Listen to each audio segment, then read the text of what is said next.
Hello, it's Phil at digitaldjtips.com with a look at the Pioneer DDJ-WeGO3 controller.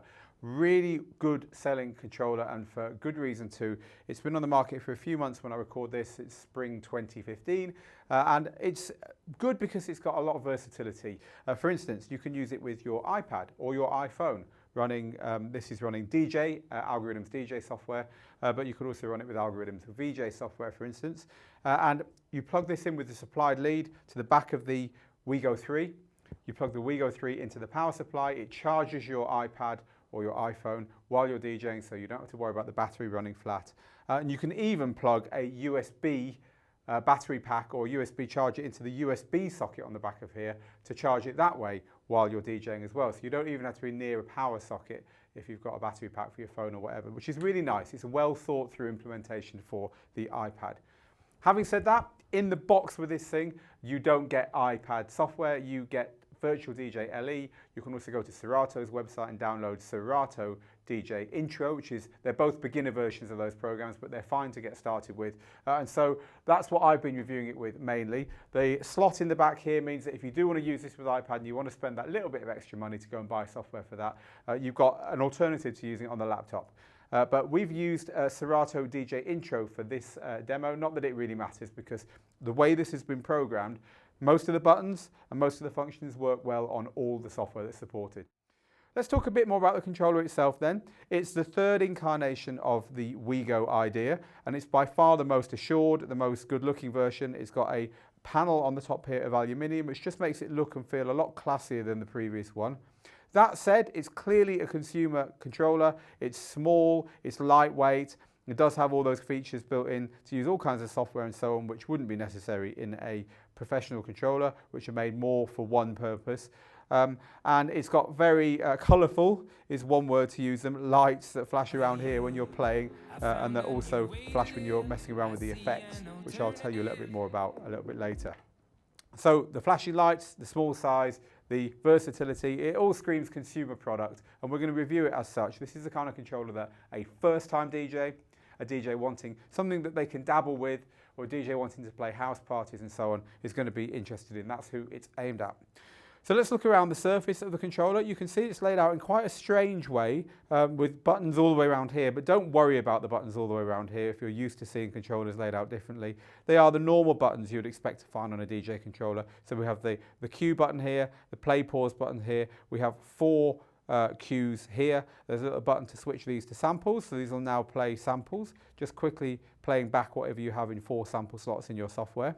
And to delete the cues, you press shift and the cue that you set. So that's pretty standard stuff down here. The sync button here, of course, so you can play with using beat sync to get your mixes sounding tight together. Across the top here, there is auto loop. This is really nicely done, actually. There's just a loop button to turn it on and off, and a half and double button. So this is again linked to your beats. It's quite a good implementation of auto looping on 3 simple buttons. This is an interesting part, the jog effects. Let me start a tune playing and show you how this works. You switch an effect on or off, and once you've switched it on or off,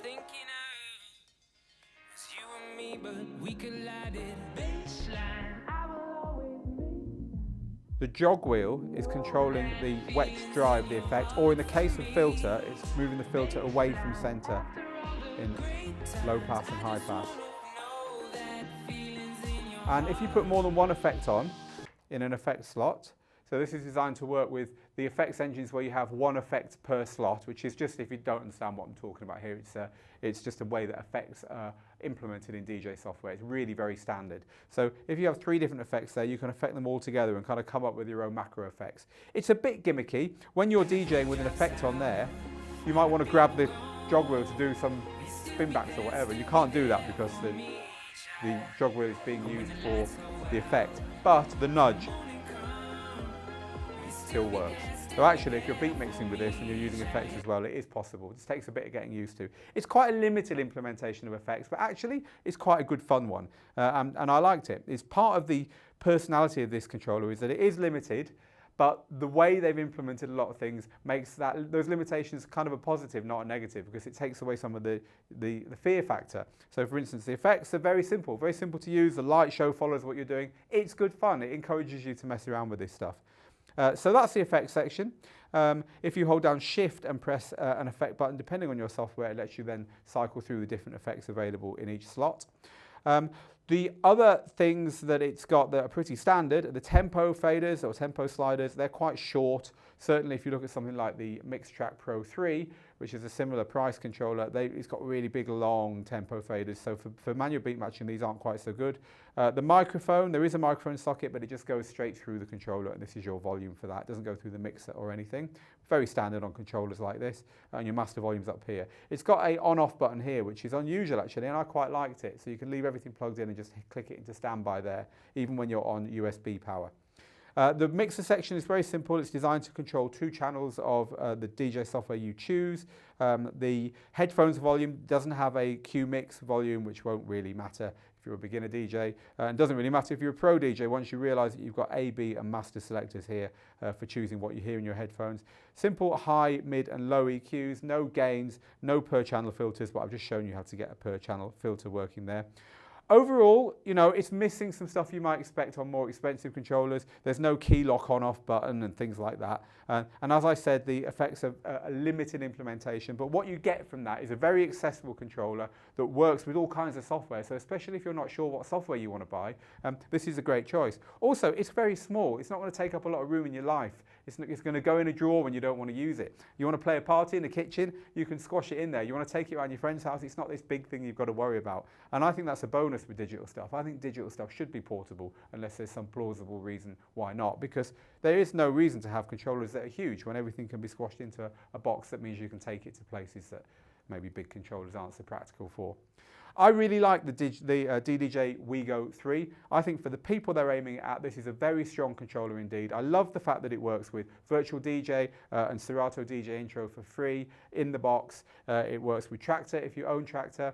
It works with Algoriddim's DJ software and VJ software. Just go grab the software and pay whatever they're asking for it at the moment. It's not a huge amount. And the lead plugs in the back, and it's been implemented really well. Unlike earlier versions, there's no problem with charging. There's no extra hoops to jump through or adapters to buy or whatever. Just plug the thing in with the lead they give you.